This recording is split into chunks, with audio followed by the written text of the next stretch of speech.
हमारे स्वर्गीय पिता प्रभु जी, हम आपको धन्यवाद देते हैं पिता। अभी तक आपने संभाला प्रभु, आपकी भलाइयों के लिए धन्यवाद देते हैं प्रभु जी। नम्रता पूर्वक प्रभु हम आपके चरणों में आते हैं पिता, आपका वचन सीखने के लिए प्रभु। आपसे विनती प्रार्थना करते हैं प्रभु, अपने वचनों को आप हमें खोल कर दें, समझने के लिए सहायता करें प्रभु। हम एक एक से आप बात करें पिता। सारा आदर महिमा केवल हम आपको देते हैं। प्रार्थना प्रभु यीशु मसीह के नाम से हम मांगते हैं, आमीन। मैं परमेश्वर का धन्यवाद देता हूँ, प्रभु ने हम प्रत्येक को एक बार फिर इकट्ठा होने का एक मौका दिया। हम लोग परमेश्वर के वचन से यूहन्ना रचित सुसमाचार उसका 9वां अध्याय हम लोग देख रहे थे, और हम उसका आखिरी भाग को हम लोग देखेंगे आज। 9 का 35 से लेकर 41। यूहन्ना रचित सुसमाचार 9वां अध्याय उसका 35 से लेकर 41। यीशु ने सुना कि उन्होंने उसे बाहर निकाल दिया है, और जब उससे भेंट हुई तो कहा, क्या तू परमेश्वर के पुत्र पर विश्वास करता है? उसने उत्तर दिया, हे प्रभु, वो कौन है कि मैं उस पर विश्वास करूं? यीशु ने उससे कहा, तूने उसे देखा भी है, और जो तेरे साथ बातें कर रहा है वह वही है। उसने कहा, हे प्रभु, मैं विश्वास करता हूं, और उसे दंडवत किया। तब यीशु ने कहा, मैं इस जगत में न्याय के लिए आया हूं, ताकि जो नहीं देखते वो देखें, और जो देखते हैं वो अंधे हो जाएं। जो फरीसी उसके साथ थे उन्होंने ये बातें सुनकर उससे कहा, क्या हम भी अंधे हैं? यीशु ने उनसे कहा, यदि तुम अंधे होते तो पापी ना ठहरते, परंतु अब कहते हो कि हम देखते हैं, इसलिए तुम्हारा पाप बना रहता है। यहाँ पर हम एक छोटा सा भाग को हम देख रहे हैं, लेकिन ये छोटा सा भाग भी एक बहुत ही महत्वपूर्ण भाग है। यहाँ पर हम जब देखते हैं कि आत्मिक अंधापन को प्रभु यीशु यहाँ पर खोल कर बता रहा है, और ये इसका कंटिन्यूएशन हम देखते हैं यूहन्ना 10वें अध्याय में, इसका जो कंटिन्यूएशन है। तो प्रभु एक अच्छे चरवाहे होने के नाते उसको अपनी भेड़ों की परवाह है।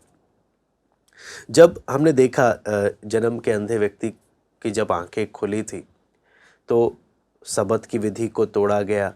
सबत की विधि को तोड़ने का आरोप फरीसियों ने यीशु पर लगाया, और बहुत बार सवाल जवाब किए इस अंधे व्यक्ति से, इसके माता पिता से। बहुत कुछ होने के बाद लास्ट में उन्होंने क्या किया, इसको निकाल दिया। लेकिन हम देखते हैं, बेशक उन्होंने प्रभु यीशु को उन्होंने इस अंधे व्यक्ति को, जिसकी आंखें प्रभु ने खोल दी, इसको जब निकाल दिया, लेकिन वचन में जब हम ध्यान से पढ़ते हैं, इससे मिलने के लिए कौन आया? प्रभु यीशु इसके पास आ गया। ये बात हम परमेश्वर के वचन में हम देखते हैं, और यहाँ पर हम देखते हैं, हमें एक बात और समझ में आता है, इसने प्रभु यीशु को देखा नहीं था, क्योंकि जब प्रभु ने चंगा किया तब प्रभु वहाँ से चले गए थे। इसने प्रभु को देखा नहीं, लेकिन प्रभु की आवाज़ को उसने क्या किया था, उसने सुना था। तो यहाँ पर जब हम परमेश्वर के वचन में देखते हैं, तो जितना ये प्रभु को जानता गया, अभी तक हम देखेंगे ये प्रभु को क्या बोलता गया। हाँ, पड़ोसियों ने पूछा, किसने तुझे चंगा किया? एक मनुष्य था यीशु नामक, उसने मुझे चंगा किया। फिर बोलते फिर पूछते, फरीसियों ने पूछा, वो कौन है? एक नबी है, एक भविष्यद्वक्ता है, मेरा मानना है कर या परमेश्वर की ओर से भेजा गया एक व्यक्ति है, जो परमेश्वर की इच्छा पर चलने के कारण परमेश्वर ने उसकी सुनी, इसलिए मैं क्या हो गया, चंगा हो गया। लेकिन अभी जब हम देखते हैं, सिर्फ इतना ही एक व्यक्ति को जानना काफ़ी नहीं है कि यीशु एक मनुष्य है, या वो एक नबी है, या वो चमत्कार करने वाला है, या कोई अच्छा परमेश्वर का जन है। वचन बोलता है, एक व्यक्ति को उद्धार पाने के लिए बहुत ज़रूरी है कि प्रभु यीशु को वो अच्छे से जाने। जब जितना आप देखते हैं इस व्यक्ति को, जितना प्रभु यीशु के बारे में इसको मालूम था, ये दिलेरी से अपने विपरीत परिस्थितियों में ये प्रभु यीशु की ओर खड़ा रहा। मालूम था, परिवार वालों को डर था कि ये फरीसी लोग निकाल देंगे आराधनालय से, लेकिन अंधे व्यक्ति को भी मालूम था कि मुझे निकाल दिया जाएगा अगर मैं प्रभु के लिए खड़ा होऊंगा तो, लेकिन फिर भी इसने क्या बोला, मैं जितना सच्चाई मुझे मिला है मैं उस सच्चाई के लिए खड़ा रहूँगा सच्चे मन से। आपको मालूम है एक व्यक्ति को और प्रभु खोलकर कब देता है, मुझे परमेश्वर के गूढ़ बातें है ना, वचन की गूढ़ बातें मुझे और खुलकर कब मिलती है, या मैं प्रभु के नज़दीक कब और आता हूँ। प्रभु ने जितना मुझे दिया है अगर मैं उतने में वफादार हूँ तो प्रभु क्या करेगा, मुझे और प्रकाशन देगा। ये 35 से 41 एक प्रकाशन की भी बात है। अंधा व्यक्ति को जितना मालूम था, जब वो उसके अनुसार सिंसियरली चला, सीधे मन से चला, प्रभु ने अपने आप को उस पर और प्रकट करके दिया, है ना। यहाँ पर देखते हैं, यहाँ पर अंधा व्यक्ति के पास कौन आ रहा है, यहाँ पर प्रभु खुद आ रहा और प्रभु उससे मिलकर सीधा उससे क्या सवाल कर रहा, क्या तू परमेश्वर के पुत्र पर विश्वास करता है ना। क्यों प्रभु यीशु बोल रहा है परमेश्वर के पुत्र। अभी तक इस अंधे व्यक्ति को मालूम नहीं है यीशु कौन है, सिर्फ इतना उसको आइडिया था, हाँ एक अच्छा मनुष्य है, एक नबी है, ये परमेश्वर का चुना हुआ है, लेकिन ये परमेश्वर का पुत्र कर इसको नहीं मालूम था। प्रभु आकर स्वयं अपने आप को इस पर क्या कर दे रहा है, प्रकट कर दे रहा है। और सबसे अद्भुत बात क्या है, जिन फरीसियों को, जिन धार्मिक अगुओं को परमेश्वर के लोगों को प्रभु के नज़दीक लाने की जिम्मेदारी थी, जब वो अपने काम में वफादार नहीं है, प्रभु खुद इसके पास आ रहा। ये परमेश्वर के मंदिर में रहने वाले, परमेश्वर की सेवा करने का दावा करने वाले भी जब प्रभु के कार्य में वफादार नहीं है, प्रभु अपनी भेड़ों को खुद प्यार करता है, खुद उनकी चिंता करता है। मंदिर, परमेश्वर के मंदिर से तो इसको निकाल दिया गया, लेकिन मंदिर का परमेश्वर खुद इससे मिलने के लिए आ गया। एक सबसे अनोखी बात हम देख सकते हैं कि परमेश्वर के मंदिर से तो इसको निकाल दिया गया, लेकिन मंदिर का परमेश्वर इससे मिलने आ गया। कहने का मतलब क्या है, अगर परमेश्वर के लोग जितना प्रभु ने प्रकट कर दिया है, अगर उतना सीधे मन से उसके साथ चलेंगे, आपको मालूम है हमें फिर चिंता करने की ज़रूरत नहीं है। क्यों? वचन बोलता है वो हमारा अच्छा चरवाहा है, वो हमारा अच्छा चरवाहा है। वो अपनी भेड़ों को ऐसे ही क्या नहीं होने देगा, तितर बितर होने नहीं देगा, उससे अपनी भेड़ों की चिंता है। और हम आगे देखेंगे किस प्रकार उसने अपनी भेड़ों के लिए अपना क्या भी दिया, अपना जान भी दिया, जो हमारी इतनी चिंता करता है। इसलिए जब इसको कोई सिखाने वाला नहीं है, कोई और प्रभु यीशु के बारे में उसको बताने वाला नहीं है, जितना मालूम है उतने के अनुसार के जब ये चल रहा था, तब प्रभु यीशु खुद आ गया अपने आप को उस पर क्या करने के लिए, प्रकट करने के लिए। इसलिए आपको मालूम है मनुष्य या नबी के रूप में सिर्फ जानना नहीं, बल्कि हम जब पहला यूहन्ना 5:1 जब हम पढ़ते हैं, पहला यूहन्ना 5:1, यहाँ पे लिखा है, जिसका ये विश्वास है कि यीशु ही मसीह है, वो परमेश्वर से उत्पन्न हुआ है, और जो कोई उत्पन्न करने वाले से प्रेम रखता है वो उससे भी प्रेम रखता है जो उससे उत्पन्न हुआ है। कहने का मतलब यहाँ पर सबसे ज़रूरी बात क्या है, वचन जब हम ध्यान से देखते हैं तो ये ज़रूरी है कि वो यीशु मसीह है कर ये परमेश्वर, ये उद्धार पाने के लिए ज़रूरी है वो परमेश्वर का पुत्र है, वो मसीह है, वो मेरा उद्धार करता है। वो जानना बहुत ज़रूरी है कि वो प्रभु कौन है ना। आज बहुत दुनिया जानती है यीशु के बारे में, लेकिन यीशु को जैसे जानना है वैसे नहीं जानती, है ना। इसलिए यहाँ पर हम देखते हैं जितना इस व्यक्ति को मालूम था उतने के अनुसार जब ये चला, प्रभु ने अपने आप को और इस पर क्या करके दिया, प्रकट करके दिया। आप सोचो ना, जब प्रभु प्रकट करता है उसकी बात ही कुछ और होती है। आज हम दुनिया को कितना भी बोलें यीशु उद्धार करता है, यीशु परमेश्वर है, दुनिया बहस पर उतर आती है। आप देखेंगे फरीसियों को, देखेंगे आप, है ना, फरीसियों को कितना सबूत मिला, लेकिन तब भी उनके मन कठोर रहे।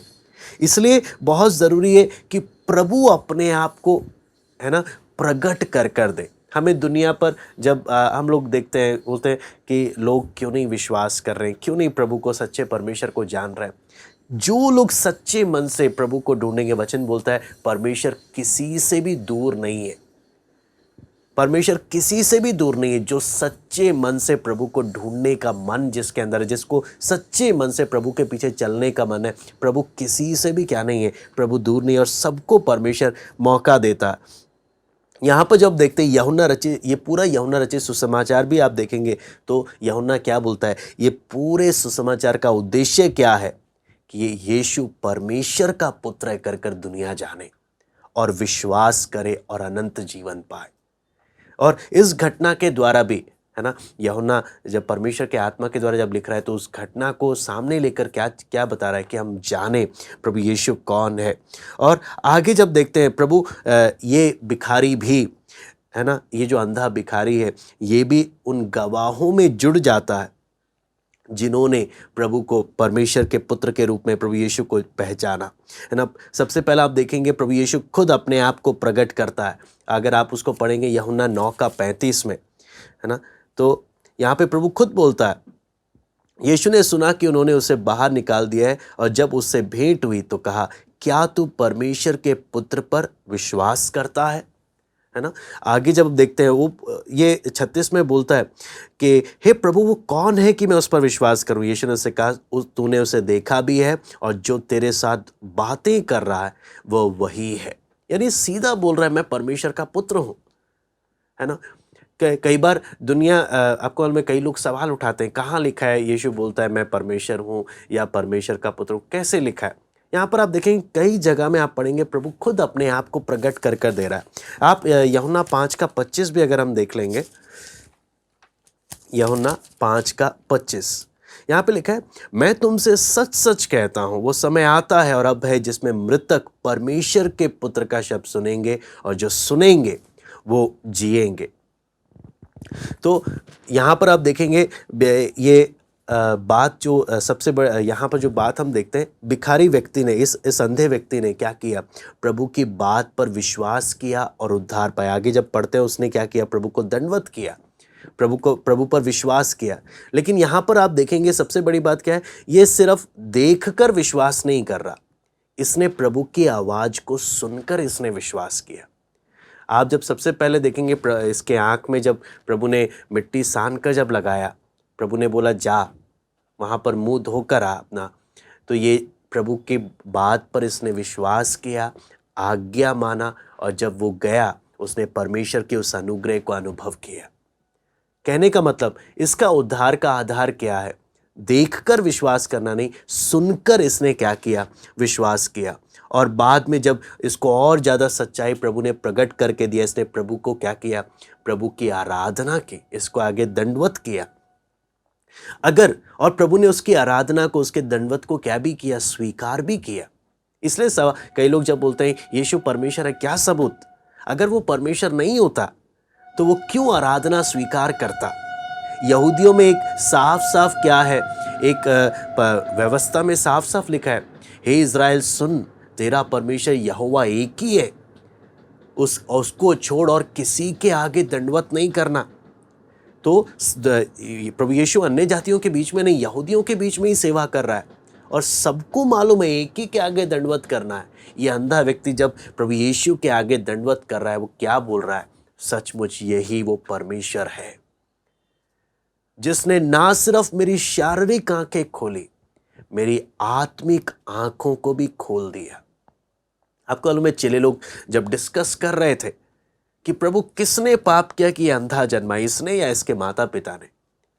अंधे व्यक्ति को एक बात तो जरूर एहसास हो गया होगा, वो क्या, माता पिता का तो मुझे मालूम नहीं, लेकिन मुझे इतना मालूम है मैं पापी हूं, मुझे इतना मालूम है मुझे उद्धार की जरूरत है, मुझे इतना मालूम है मैं अंधा हूं, मेरी आंख में, मैं चाहता हूं मेरी आंखें क्या हो जाए, खुल जाए। सारी बात यहाँ पर हम परमेश्वर के वचन में जब हम मनन करते हैं, हमें यहाँ पर एक एक बात प्रभु वहाँ में यहाँ पर देखने को मदद करता है। आपको मालूम है पौलुस और बरनबास जब सेवा कर रहे थे, जब पतरस जब सेवकाई कर रहा था, इनके सामने भी मौका आया, लोग इन्हें भी क्या बोलते हैं भगवान का दर्जा देकर इनकी पूजा करने के लिए गए थे, लेकिन इन्होंने क्या नहीं किया, इन्होंने स्वीकार नहीं किया। इन्होंने क्या बोला, हम परमेश्वर नहीं है, हम साधारण मनुष्य हैं, लेकिन प्रभु यीशु को आप जब देखेंगे उसने स्वीकार किया। कारण क्या? ये जो बोल रहा है ये सच में वही परमेश्वर है, जिस जिस कारण ये स्वीकार करता है। आप यूहन्ना बपतिस्मा देने वाले के बारे में जब पढ़ते हैं, उसने बोला यूहन्ना 1:34 में, ये परमेश्वर का पुत्र है। नतनेल बोलता है। आगे आप देखेंगे पतरस खुद इस बात की गवाही देता है। आपको मालूम है, ऐसे गवाहों के झुंड में अब ये अंधा भिखारी भी उस झुंड का एक सदस्य बन गया, जो क्या बोलता है, सचमुच यीशु ही परमेश्वर है, ये परमेश्वर का पुत्र है। आगे जब देखते हैं फरीसियों की आदत को, आप जब देखेंगे परमेश्वर के वचन में, ये जहां भी प्रभु यीशु जाता है ये उधर पहुंच जाते हैं। ये वहां पर इसलिए नहीं पहुंच रहे कि हाँ इनको वचन सीखने का बहुत भूख है या वचन सीखने का बहुत मन है। ये वहां पर क्यों पहुंच रहे हैं? ताकि प्रभु यीशु की बातों को पकड़ सके। कुछ गलत प्रभु एक शब्द बोल दे या कुछ गलत एक कदम उठा दे, वहां पर प्रभु को फंसाए। इसलिए इनकी अटेंडेंस हमेशा प्रेजेंट रहती है। कोई ना कोई फरीसी तो टाइम पर उधर पहुंच ही जाता है जहां पर भी प्रभु जाता है। कारण क्या? प्रभु को पकड़ना है, उसकी कमी ढूंढनी है, उसकी कमी निकालनी है। ये आदत फरीसियों का था। प्रभु इनकी आदत को देखते हुए, आपको मालूम है प्रभु इनके लिए, आप जब 39 से 41 जब हम पढ़ते हैं, प्रभु इनसे भी क्या कर रहा है, बात कर रहा है। प्रभु बोलता है मेरा, आप जब इसमें आगे जब हम वचन में पढ़ते हैं, उसका 39 जब हम पढ़ते हैं, वहाँ पे लिखा है, तब यीशु ने कहा, मैं इस जगत में न्याय के लिए आया हूँ, ताकि जो नहीं देखते वो देखें और जो देखते हैं वो अंधे हो जाएं। प्रभु बोलता है मैं न्याय के लिए आया हूँ। लेकिन अगर आप यूहन्ना 3:16-17 जब आप पढ़ेंगे तो क्या लिखा हुआ है, परमेश्वर ने अपने पुत्र को किस लिए नहीं भेजा? जगत पर दंड की आज्ञा देने के लिए नहीं भेजा, है ना। यहाँ पे लिखा है 3:16-17 में लिखा है, 17 में लिखा है, परमेश्वर ने अपने पुत्र को जगत में इसलिए नहीं भेजा कि जगत पर दंड की आज्ञा दे, पर इसलिए कि जगत उसके द्वारा उद्धार पाए। तो उद्धार की योजना से भेजा था। लेकिन यहां पर फरीसी लोगों के सामने प्रभु क्या बोलता है, मैं न्याय करने के लिए आया हूं। क्या ये दोनों एक दूसरे को काट रहे हैं? नहीं, काट नहीं रहे। आया तो उद्धार के लिए, लेकिन रिजल्ट ये जब प्रभु से मिल रहे हैं, उसकी बात पर जब विश्वास नहीं कर रहे, ये अपने ऊपर न्याय को लेकर आ रहे हैं। प्रभु का उद्देश्य आने का एक ही था, उद्धार देना।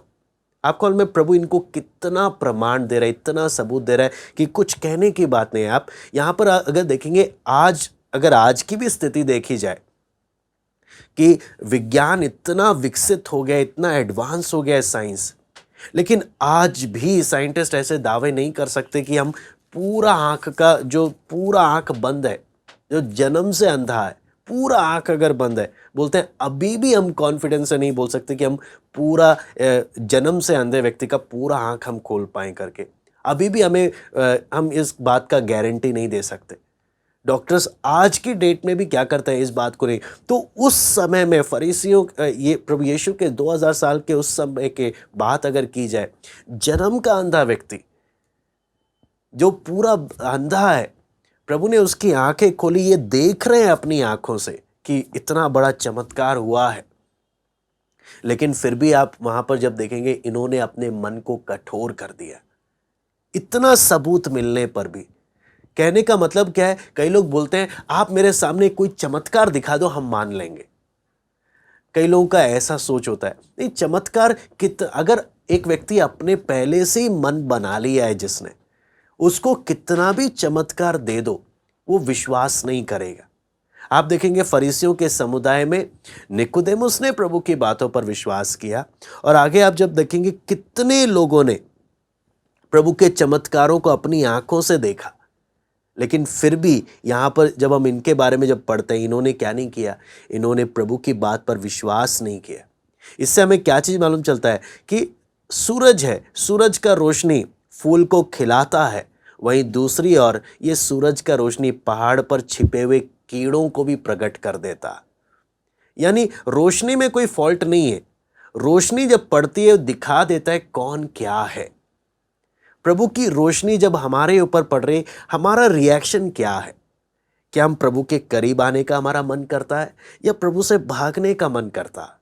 जो भी रिएक्शन मेरा प्रभु यीशु के करीब है वही बताएगा मेरा अनंत काल क्या होगा। अगर आज मैं प्रभु के करीब आने की इच्छा मेरी है, मैं प्रभु के करीब आने का मन है, वो बताता है हाँ मेरे लिए प्रभु का अनुग्रह मुझ पर है। वही दूसरी ओर मैं प्रभु से दूर भाग रहा हूं, वो बताता है मेरा अनंत काल किस प्रकार का होगा, कितना एक डरावना है। यहां पर जब आगे वचन में जब हम देखते हैं प्रभु यीशु जब इनसे बात करता है तो प्रभु बोलते 39 में लिखा है, मैं जगत में न्याय के लिए आया हूं ताकि जो नहीं देखते वो देखें और जो देखते हैं वो अंधे हो जाए। प्रभु अब इन फरीसियों से बात कर रहा। तो यहां पर जब देखते हैं धार्मिक अगुए अंधे तो हैं क्योंकि ये सच्चाई को पहचान नहीं पा रहे, देख नहीं पा रहे, लेकिन दावा क्या करते हैं, हम अंधे नहीं हैं, हमें सब दिखता है, हमें सब मालूम है। ये है इनका सोच। वहीं आप अगर देखेंगे एक भिखारी व्यक्ति को, इसने माना मैं देखना चाहता हूं क्योंकि मैं अंधा हूं, है ना, इसने माना, इसलिए प्रभु ने इसकी शारीरिक आंखों को भी खोला, इसकी आत्मिक आंखों को भी खोला। सबसे डरावना व्यक्ति का स्थिति कब होता है, जब एक व्यक्ति को लगता है मेरे को सब मालूम है, मुझे कोई मदद की जरूरत नहीं है। एक सबसे डरावना पल है ना, जब हमें लगने लग जाता है हमें वचन मालूम है, तब हमें वचन पढ़ने का भी मन नहीं करता। जब हमें लगता है कि हमें सब मालूम है, तब हम किसी का सुनना भी हम पसंद नहीं करते। यहाँ पर फरीसियों के साथ की दिक्कत यही यहाँ पर प्रकट होती है कि ये लोग क्या बोलते हैं, हमें सब मालूम है, हमें सब दिखता है। प्रभु यीशु इसलिए यहाँ से इन फरीसियों से बोलता है क्योंकि फरीसियों को तुरंत प्रभु की बात क्या हो गई, चुभ गई। फरीसियों ने क्या बोला, 40 में हम पढ़ते हैं, जो फरीसी उसके साथ थे उन्होंने ये बातें सुनकर उससे कहा, क्या हम भी अंधे हैं? यीशु ने उनसे कहा, यदि तुम अंधे होते तो पापी ना ठहरते, परंतु अब कहते हो कि हम देखते हैं, इसलिए तुम्हारा पाप बना रहता है ना। यहां पर साफ साफ प्रभु इनसे क्या बोल रहा है कि प्रभु जानता है ये असली में अंधे हैं, लेकिन ये लोग मानने को तैयार नहीं है। ये दावा क्या करते हैं, हमें सब मालूम है, हमें बताने की क्या नहीं है, जरूरत नहीं है। प्रभु बोलता है अगर अंधे होते तो तुम्हारे पास कुछ तो एक्सक्यूज होता कि तुम्हें नहीं मालूम क्या चल रहा, लेकिन तुमने अपने मुंह से कहा हमें सब दिख रहा है। तो इससे प्रभु साफ साफ क्या बोलता है कि अब तुम्हारे पास कोई बहाना नहीं है। वो प्रभु यीशु, इसलिए प्रभु यीशु क्या बोलता है, मैं जगत की ज्योति हूं। आगे जब वचन में हम 8 का 12 में हमने पढ़ा, 9 का 5 में भी जगत की ज्योति हूं। तो इन्होंने जब इसको नकारा, इसको ठुकराया, प्रभु यीशु को ठुकराया, तब साफ साफ क्या चीज बताया कि अंधे की आंखें तो प्रभु ने खोल दी क्योंकि रोशनी अंदर आई, लेकिन जो अपने आप को देखने का दावा करते थे ये और क्या हो गए, और अंधे हो गए। तो इन्होंने परमेश्वर के अनुग्रह को अनुभव नहीं किया अपने जीवन में। यहां पर प्रभु यीशु इनसे फरीसियों से बात करते वक्त जब बोलता है, तुम जो बोलते हो कि तुम्हें दिखता है, हाँ तुमने एक अंधे भिखारी को देखा कि प्रभु ने किस प्रकार चंगा किया, तुमने मेरे बहुत से चमत्कारों को देखा कि मैंने क्या क्या चमत्कार किए, तुमने निकोदेमुस को देखा, है ना, निकोदेमुस किस प्रकार प्रभु पर उसने विश्वास किया, लेकिन इतने सबूत मिलने के बावजूद भी तुमने क्या किया, ईमानदारी से पहचानने का कोशिश नहीं किया, बल्कि तुमने अपने मनों को क्या कर लिया, कठोर कर लिया। इसलिए प्रभु यीशु जो बात बोलते हैं ना, सबसे यूहन्ना 7 का 17 में वो बात लिखा हुआ है। यहाँ पे लिखा है, यदि कोई उसकी इच्छा पर चलना चाहे तो वो उस उपदेश के विषय में जान जाएगा कि परमेश्वर की ओर से है या मैं अपनी ओर से कहता हूँ। सारी बात है, अगर प्रभु की इच्छा पर चलने का मन है तो अपने आप प्रभु बोलता है उसको प्रकट हो जाएगा कि सच्चाई क्या है। लेकिन इन फरीसियों को इतना सबूत देने पर भी इनको अंदर से क्या बोलते हैं, एक कन्विक्शन नहीं हो रहा, इनको प्रभु के साथ चलने का मन नहीं हो रहा। क्यों? साफ साफ है, इनको प्रभु की इच्छा पर चलना ही नहीं है, इनको मन ही नहीं है प्रभु की इच्छा पर चलने का। इसलिए कितना भी सबूत दे दो, ये लोग क्या कर रहे हैं, प्रभु के सीधा खिलाफ जा रहे हैं, सीधा खिलाफ जा रहे हैं। इसलिए यहां पर एक ही बात है, जो व्यक्ति प्रभु की इच्छा पर चलना चाहे, प्रभु क्या बोलता है, वो जान जाएगा, उसको मालूम चल जाएगा, उसको ज्यादा सबूत का जरूरत नहीं है। ज़्यादा फिलॉसफीज, ज़्यादा ज्ञान का ज़रूरत नहीं है, उसको एक इशारा भी काफ़ी है, उसको अंदर से मालूम चल जाएगा कि ये प्रभु का, ये परमेश्वर की इच्छा है।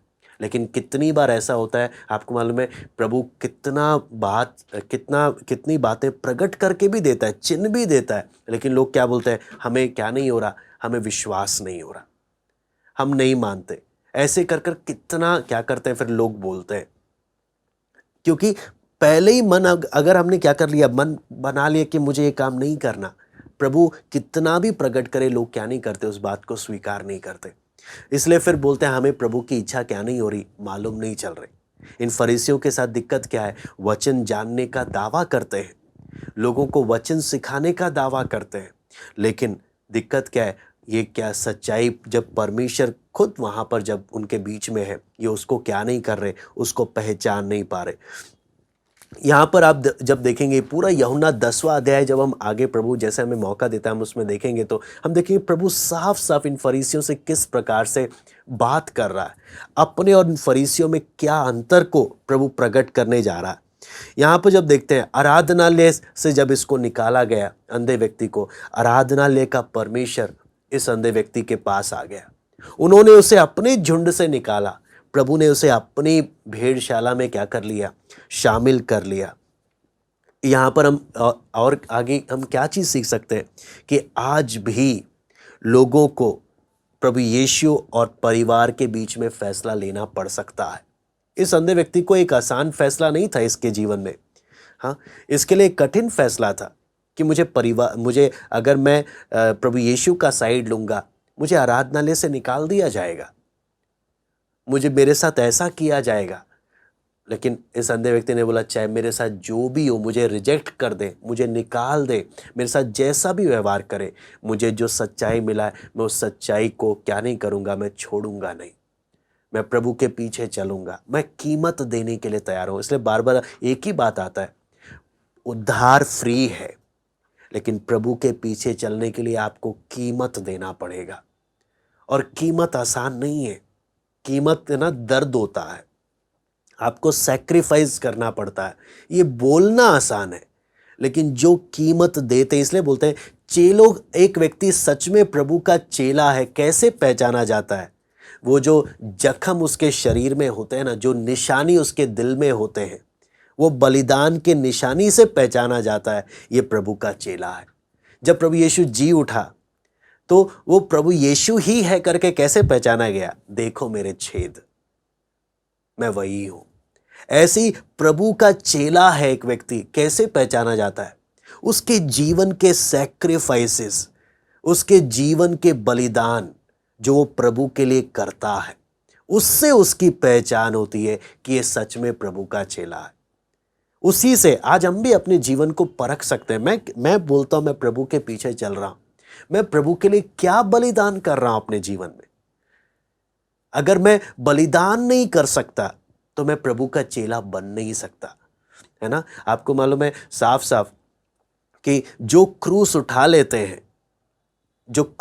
लेते हैं उनका अंत गोलगोता पर ही होता है।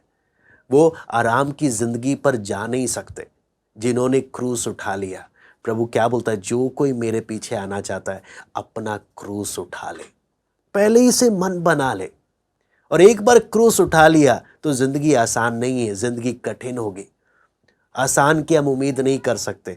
तो यहाँ पर कीमत है, आप प्रभु चाहिए या परिवार चाहिए, प्रभु चाहिए या मुझे धार्मिक रीति रिवाज परंपराएं चाहिए, दोनों आपको एक साथ नहीं मिल सकता, आपको एक चुनना पड़ेगा।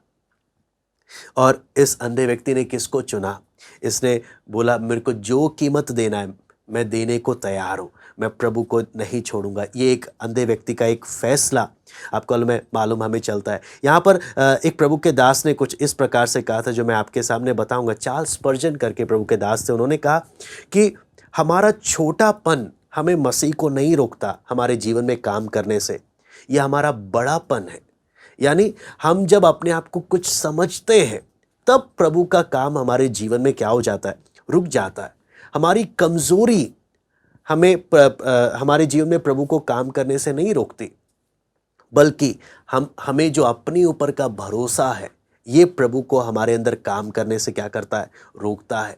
हमारे अंदर की बुराई प्रभु को काम करने से नहीं रोकती, बल्कि हमारे अंदर की खुद का जो बोलने वाला जो उजियाला है, वो प्रभु को हमारे अंदर काम करने से रोकता है। मैं बार बार बोलूँगा, हम कमज़ोर हैं, हम निर्बल हैं, प्रभु काम करने के लिए हमारे साथ है। इसलिए पौलुस जब बोलता है, मैं जब निर्बल होता हूँ मैं तभी बलवंत होता हूँ। हाँ, मैं जब निर्बल होता हूँ, क्यों?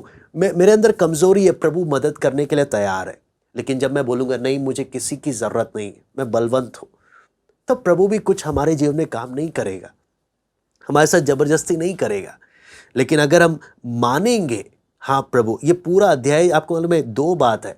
अंधा व्यक्ति देखना चाहता है और प्रभु यीशु मसीह उसे चंगा करना चाहता है, दोनों की इच्छाओं को प्रकट कर रहा है। ये पूरा अध्याय आप देखेंगे तो अंधा व्यक्ति का देखने का मन है और प्रभु यीशु उसे क्या करना चाहता है? उसे चंगा करना चाहता है। लेकिन अगर मेरा मन ही नहीं है तो प्रभु कुछ नहीं कर सकता। फिर प्रभु मेरे साथ जबरदस्ती नहीं कर सकता। आपको मालूम है, पूरे ही प्रभु यीशु के जीवन काल की सेवकाई को देखेंगे, कितना सबूत इन फरीसियों को दिया, कितना चमत्कार इनकी आंखों के सामने किया, लेकिन इन्होंने कभी प्रभु पर क्या नहीं किया? विश्वास नहीं किया। कहने का मतलब क्या है कि अगर मैं अंदर से चाहता ही नहीं हूं, कितना भी सबूत दे दे, कोई फायदा नहीं है। आप देखें, नबूकदनेस्सर को भी आप देख सकते हैं, अपनी आंखों से देखा, कितना बड़ा चमत्कार जब दानियल ने उसका स्वप्न का अर्थ बताया। नबूकदनेस्सर दानियल के आगे तो झुक गया, लेकिन दानियल के परमेश्वर के आगे नहीं झुका। दिमाग से तो मान गया कि हाँ, इसका परमेश्वर ही बड़ा परमेश्वर है, लेकिन उस परमेश्वर पर उसने खुद क्या नहीं किया? विश्वास नहीं किया। क्योंकि उसका सबसे अच्छा उदाहरण आप 3 अध्याय पे देख सकते हो। खुद ही एक मूर्ति बनवा रहा है और बोलता है दंडवत करो तब मैं मानूंगा, जो नहीं दंडवत करेगा मैं किधर डाल दूंगा? मैं आग की भट्टी में डाल दूंगा। कहने का मतलब साफ साफ क्या हम यहाँ पर देख सकते हैं, बहुत से लोग दिमाग से तो जानते हैं प्रभु के बारे में, लेकिन दिल से वो प्रभु पर विश्वास नहीं करते। दिमाग से बहुत कुछ उनको वचन भी मालूम है, दिमाग से उनको सब वचन मालूम है, सारे अध्याय मालूम है। अगर आप उनको वचन सिखाने का प्रयास करेंगे तो वो आपको सिखा देंगे, आपको सिखाने की जरूरत नहीं है। इतना उनको मालूम है, वो आपको सिखा सकते हैं। लेकिन अंदर अंदर दिल में वचन नहीं है, दिल में वचन नहीं है, दिमाग में है बहुत। तो ये बात एक सबसे बड़ा अंतर आप देखेंगे। अंधे व्यक्ति का जीवन बदल गया, ना सिर्फ आंखें खुल गई, इसका जीवन बदल गया। उसी प्रकार प्रभु का रोशनी, मसीह का प्रकाश जिनके जीवन में चमकता है, उस व्यक्ति का जीवन बदल जाता है। उसके आदतों से नजर आता है कि हाँ, इसके अंदर प्रभु का काम हुआ है। वो दुनिया देखती है, आप देखेंगे इसकी आंखें जब खुली, पड़ोसियों ने देखा, माँ बाप ने देखा, फरीसियों ने देखा, सबने देखा कि इसकी आंखें खुल गई। मसीह का प्रकाश जब आपके और मेरे हृदय में चमका, उसका प्रमाण दुनिया देखती है, परिवार देखता है, हर कोई देखता है, सचमुच इसका उद्धार हुआ है। इसने कोई, आपको मालूम है, कोई किसी विचारधारा को या सोच को नहीं अपनाया। इसके इस जीवन में सच में वो प्रकाश क्या हुआ है? वो चमका है, जिसके कारण इसका जीवन क्या हो गया? इसका जीवन बदल गया। इसलिए सबसे मसीह जीवन में आपको मालूम है, यहाँ पर एक जो प्रभु यीशु यहाँ पर 40 और 41 में जो बोलते हैं ना, वहाँ पर एक ज़रूरत के ऊपर सबसे ज़्यादा जोर दिया गया कि जो क्या देखने का मन है या नहीं है, वो एक ज़रूरत के ऊपर सबसे ज़्यादा जोर दिया गया। उससे हम एक उदाहरण देख सकते हैं। सबसे डेडली बात, आपको मालूम है सबसे खतरनाक बात क्या है? जो अपने जीवन में संतुष्ट है, जिन्हें वो ज़रूरत महसूस नहीं होता है। जैसे आप मत्ती 5वां अध्याय देखेंगे, पहाड़ी उपदेश में प्रभु यीशु बोलता है, धन्य है वे जो मन के दीन है या पुअर इन स्पिरिट, जिनको अपने जीवन में एहसास है कि प्रभु मुझे तेरी ज़रूरत है, मैं जीवन में तेरे बिना मैं संतुष्ट नहीं हूँ। जो प्रभु बोलता है, धन्य वे जो धार्मिकता के भूखे और प्यासे हैं, वो तृप्त किए जाएंगे। धन्य वे जो शोक करते हैं, है ना। वो आप मत्ती 5वें अध्याय को जब आप देखते हैं, एक ज़रूरत उनको महसूस हो रही है प्रभु की, वो प्रभु के बिना संतुष्ट नहीं है। लेकिन आपको मसीह जीवन में सबसे बड़ा खतरा कब आ जाता है? जब बहुत लोग अपने रीति रिवाजों से संतुष्ट हो जाते हैं। उदाहरण के लिए फरीसियों को आप देखें, जब प्रभु यीशु खुद उदाहरण देता है फरीसी और चुंगी लेने वाले का।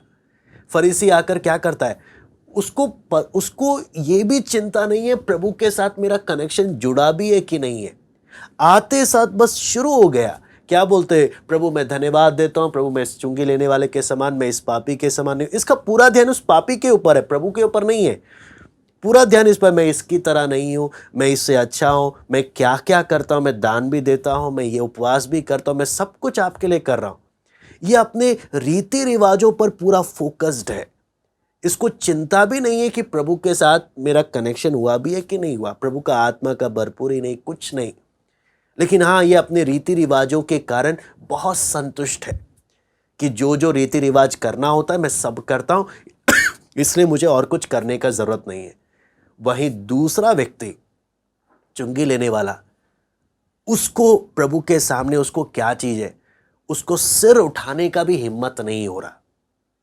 यानी ये व्यक्ति है जो सच में उस जरूरत को महसूस कर रहा है कि मुझे फर्क नहीं पड़ता सामने कौन है, कौन आ रहा है, कौन जा रहा है। उस जरूरत को महसूस कर रहा है, प्रभु मैं पापी हूं, तुम मुझ पर क्या कर, दया कर, है ना। हम बेशक उद्धार पा लिए, क्या मेरे अंदर वचन की भूख का रोज जरूरत महसूस होता है? क्या मुझे रोज लगता है कि प्रभु मुझे रोज वचन चाहिए, अगर वचन नहीं मिलेगा मेरी गाड़ी नहीं चलेगी। प्रभु रोज मुझे वो आत्मा का भरपूरी चाहिए प्रभु। हाँ, मुझे वो रोज की जरूरत क्या मुझे महसूस होती है या नहीं? या मैं अपने उन रीति रिवाजों से संतुष्ट हूं कि मैं प्रार्थना करता हूं, मैं ये सब करता हूँ, मैं सारी रिवाजों को पूरी कर रहा हूँ, इसलिए मुझे अभी क्या नहीं है, किसी चीज़ का ज़रूरत नहीं है, मैं संतुष्ट हूँ अपने जीवन से, मैं सब चीज़ें कर रहा हूँ करके। हाँ, आज मैंने बाइबल पढ़ लिया, बाइबल पढ़ा, प्रभु ने बात किया नहीं किया वो फ़र्क नहीं पड़ता, लेकिन मैंने पढ़ा है, मैं संतुष्ट हूँ। हाँ, ऐसे कर कर रिवाज करना बड़ा आसान है। ये फरीसी लोग वही रिवाज करते थे, लेकिन असली में आत्मिक आंखें जिनकी खुल गई, असली में प्रभु वो मत्ती 5वां अध्याय जो पहाड़ी उपदेश में जब हम देखते हैं, बोलता प्रभु बोलता है धन्य है वो जो भूखे और प्यासे हैं, धन्य है वो जो शोक करते हैं, धन्य है वो जिन्हें वो प्रभु की ज़रूरत महसूस होती है कि प्रभु मैं तेरे बिना मेरी गाड़ी नहीं चलेगी, मुझे हर पल हर क्षण मुझे तेरी ज़रूरत है ना। जो वो समर्पण जिसका हृदय उतना है, जितना प्रभु ने दिया उस बात में जो वफादार है, प्रभु ने और प्रकट कर कर देता। लेकिन अगर मन ही नहीं है चलने का, कितना भी सबूत दे दे, कितना भी कुछ आपको बता दे, कोई फायदा नहीं होता। तो इससे हम एक एक जान सकते हैं हम कितना प्रभु को अपने जीवन में वो जरूरत महसूस करते हैं कि प्रभु मुझे कितना तेरी जरूरत है। क्योंकि प्रभु बोलता है वही धन्य है। लेकिन सबसे बड़ा खतरा कहाँ पर आ जाता है, जब मैं फरीसियों की तरह अपने जीवन में संतुष्ट हो जाता हूँ मसीह रीति रिवाजों को पूरा करते हुए। आइए हम प्रार्थना करते हैं। स्वर्ग के पिता प्रभु जी, हम आपको धन्यवाद देते हैं पिता, अभी तक आपने संभाला प्रभु, आपका वचन जब आपने सीखने के लिए हमें एक मौका दिया प्रभु, आपसे विनती प्रार्थना करते हैं प्रभु, हम एक को पिता अपने जीवन को जांचने के लिए सहायता कर। हम कई बार बोलते हैं हमारी आंखें खुली हैं, हम दुनिया को पाप में देखते हैं, हम लोगों की गलतियों को भी हम देख पाते हैं, लेकिन कितनी बार प्रभु हम अपने ही जीवन को नहीं देख पाते। हमें कितनी बार लोगों के तिनके नजर आ जाते हैं, लेकिन अपनी आंख का लट्ठा नहीं सूझता। प्रभु इन अंतिम समयों में प्रभु विनती प्रार्थना करते हैं प्रभु, जैसे आप चाहते हैं, जैसे आप हमें देखते हैं, वैसे हम एक एक अपने आप को देखने पाए। प्रभु कितनी बार हमें अपने आप को देखकर हमें अपने आप पर तरस आता है, लेकिन दूसरों के प्रति हमें तरस नहीं आता। कितनी बातें प्रभु इन वचन, प्रभु आपका वचन हमें खोल कर देता है। प्रभु जैसे आप हमें देखते हैं प्रभु, उसी प्रकार हमें अपने आप को देखने दे, हमें जांचने के लिए कृपा दे, हम एक एक से बात कर प्रभु। धन्यवाद देते हैं आज की संगति के लिए, आए के सारे समय को हम आपके हाथ में सौंपते हैं। सारा आदर महिमा केवल हम आपको देते हैं। प्रार्थना प्रभु यीशु मसीह के नाम से हम मांगते हैं, आमीन। सबको जय मसीह की। प्रभु आप सबको आशीष दे।